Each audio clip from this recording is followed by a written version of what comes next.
honestly, I'm getting tired of doing the Friday show. It's harder to do it during the work week because then it's like if I don't get off early, then I end up staying up really late, and then I sleep really late, which means I can't actually do anything that morning. It's a hassle. But if I only did the show on Mondays, that would be super long, and nobody wants to deal with that. I don't want to edit it, you don't want to watch it, so I keep pushing through and doing these Fridays no matter how little I want to.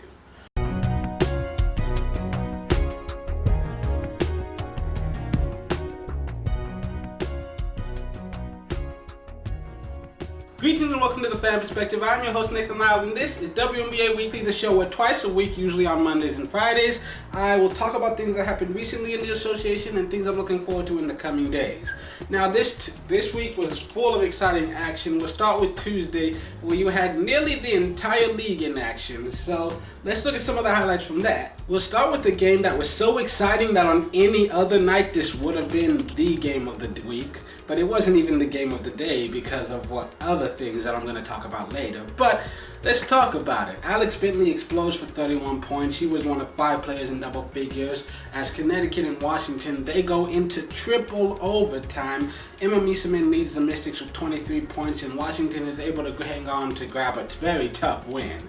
Then you have Skylar Diggins returning to the starting lineup. Unfortunately, she did go 0 of 6 from the field, finished the game with only 1 point, but the Wings still had 4 players in double figures. Karima Christmas led the way with 21 points, but you had Tina Charles and Rodgers combining for almost 50 points as they helped guide New York to a very close victory. Erlana Stewart was very impressive. She had 19 points and 15 rebounds, and she played against her former teammate Mariah Jefferson, who also had 19 points.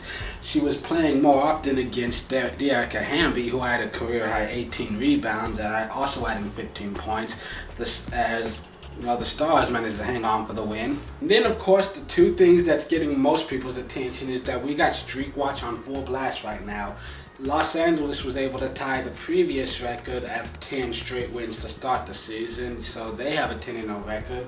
But that was completely overshadowed by a game played earlier where Minnesota sets an all-new record at 11-0. And then earlier tonight, the last 2 games that were played this week, you have Alex Bentley and Kelsey Bone combining for 30 points, but Tina Charles, she outscored them all on her own, combining for 32. She was one of 4 players in double figures as New York manages to grab their 3rd straight win. And then you have Erlana Stewart continuing to impress. She had 29 points, led the team. She was one of 4 players in double figures. Meanwhile, though, the Dallas Wings, they had 5 players in double figures. Odyssey and Karima, they each had 17 to lead the team. And Dallas, they're able to hang on for the win. So after all of that, here are your current standings.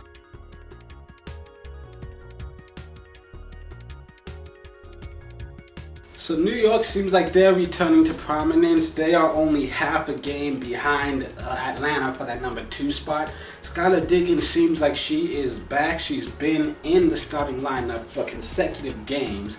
So now it's just a matter of her rediscovering her shooting touch, just getting back into game shape, getting comfortable again. But I still stick by what I said, that Skylar Diggins at her best is an MVP candidate. So once she gets back to form, I 100% expect Dallas to be in the playoffs. I am sticking by that. They might not be as scary until after the break, after the Olympic break and everything, but still, they are a team that towards the end of the season, they are going to make a huge surge, and they are going to start showing people that they need to be feared. Also, Erlana Stewart. Enough said. I don't even have to tell you. You already know. I mean, honestly, Erlana Stewart is definitely amazing, but this entire rookie class has performed very well. Mariah has shown flashes of brilliance. You've got Ariel and Tiffany Mitchell. Those 2 are playing consistently well on a nightly basis. I mean, who knows but how their long-term careers will go out, but right now, the way they've at least started, it looks like 2016 could go down as one of the all-time great draft classes. Also, the announcement was made that the WNBA is going to announce for the 20th season their 20 all-time greatest and most influential players of the WNBA.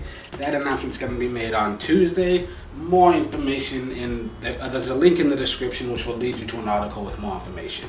So with all that out of the way, and if it feels like I'm rushing right now, which I am because my computer's battery is almost down and my charger is all the way over the other side of the room. It's actually a very small room. I could make the dash. I'm done rambling. What I'm trying to say is we need to get on to the games that are being played over the weekend. As always, I will tell you which ones are currently scheduled to be broadcast nationally, which means everyone in the U.S. can watch it. And for all the other games, you all have to just check your local listings, or you can watch every single game on WNBA League Pass. Also, don't forget to adjust for your time zone because I'm going to say the times in Eastern Standard Time. So, time zones, people, it's important. I'm going to keep mentioning it, and I know people are going to keep forgetting. So on Friday, you've got 3 games being played. The first one are the Sky at the Mystics, that one at 7:30. And so far, Chicago, they've had Washington number. They've beaten the Mystics twice already. Then you have the Fever at the Stars at 8. The Fever, they've slid a little. They're on a 3-game losing streak, and they're just barely hanging on the edge of the playoff standing. So they've come off another tough loss. The Stars, they had a surprising win. So who knows what could happen here. And then, of course, last of the night, you've got the Mercury at the Sparks at 10:30. And even though the Mercury are playing, I don't even care at this point. From this point on, history has been made, and now it's really just a matter of who loses first. Every Sparks and Lynx game are gonna be worth watching. Just waiting to see which of them stumbles and trips first, or see which team just happens to suddenly just explode and just shatter them. While I wouldn't be shocked, it wouldn't give me a heart attack if they won. The Mercury, I don't expect it from them right now. They're still a strong team that are very capable of beating them, but they still look like they've got a few things to figure out compared to the Sparks, who they are on point. Then on Saturday, we've got a special treat. We've actually got a doubleheader on NBA TV. We've got the Dream at the Mystics at 7 o'clock, and then you've got the Wings at the Mercury at 10 o'clock.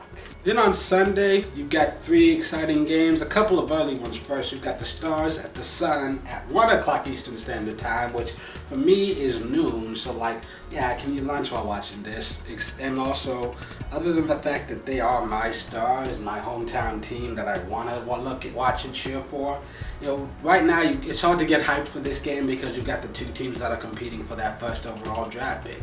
Go for the lottery here. Then you've got the Liberty at the Fever at 2 o'clock Eastern Standard Time on NBA TV, and these guys have gone in opposite directions. The Liberty now sitting at 7-4 thanks to a 3-game winning streak.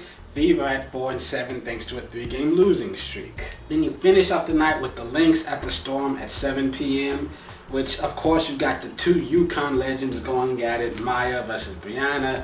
And obviously the storyline here, once again, how long can the Lynx go without losing? And I think this would be a great time for the Storm to just surprise everybody. I think that would just be a really fun storyline.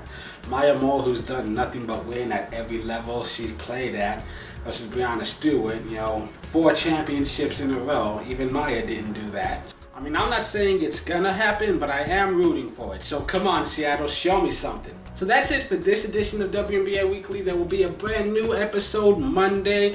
So don't forget to like, comment, subscribe, and all that other bullshit. You know the drill.